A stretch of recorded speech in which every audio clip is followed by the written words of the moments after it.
Hello friends, and welcome back to another virtual story time with Miss Liz. Today, we're reading a story about a young person who loves to be loud all the time. But there are some benefits to being quiet as well. Let's see if our young friend can find out how to do both.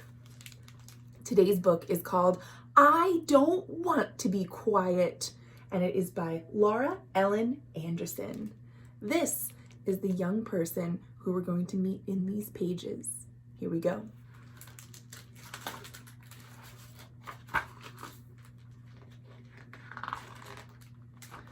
I Don't Want to Be Quiet by Laura Ellen Anderson. No, I don't want to be quiet. I'd rather be loud. I want to be heard and stand out from the crowd. I think that is something that can have its place. It is good to stand up and be heard when it's important. But is being loud always okay? It's so much more fun when you're noisy like me. I don't understand why Mom doesn't agree. Mom whispers, "Be quiet, your brother is sleeping." But oops, it's too late. Now the baby is weeping. Uh-oh.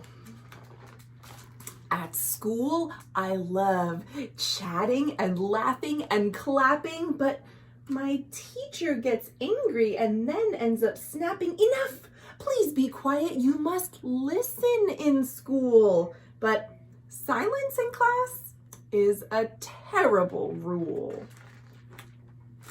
Stairs are for stomping. Spoons are for drumming. And when my mom's working, I help her by humming. I wonder if Mom thinks that's as helpful as our young friend does. Tins are for clanging. Balloons are for popping. Mom really hates that, but I am not stopping. Food is for crunching, and drinks are for slurping. My feet are for splashing. My mouth is for burping. Oops. But one day at the library, it's quiet and boring. I'd rather be singing or spinning or roaring. So I make silly noises and shuffle my chair. I twiddle my thumbs and I fiddle my hair. I huff and I puff and I finally burst. And she says, "This place is too quiet. This place is the worst." Can you believe she said that about the library? I know at my library it's not always very quiet, but at some libraries they do have rules that you have to use your inside voice, and this is certainly not an inside voice.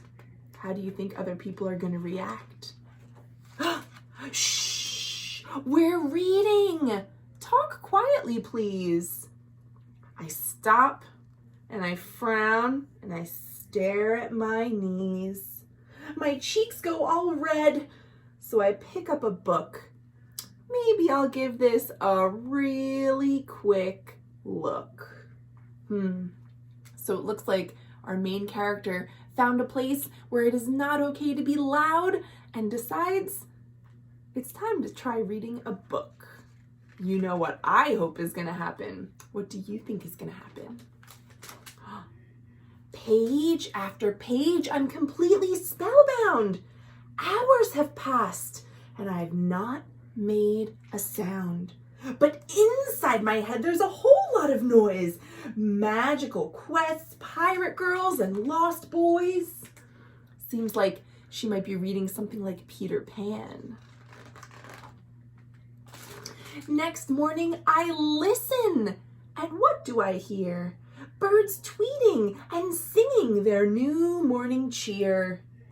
And then, well, at school, I learned lots of new things about numbers and poems and the reigns of great kings.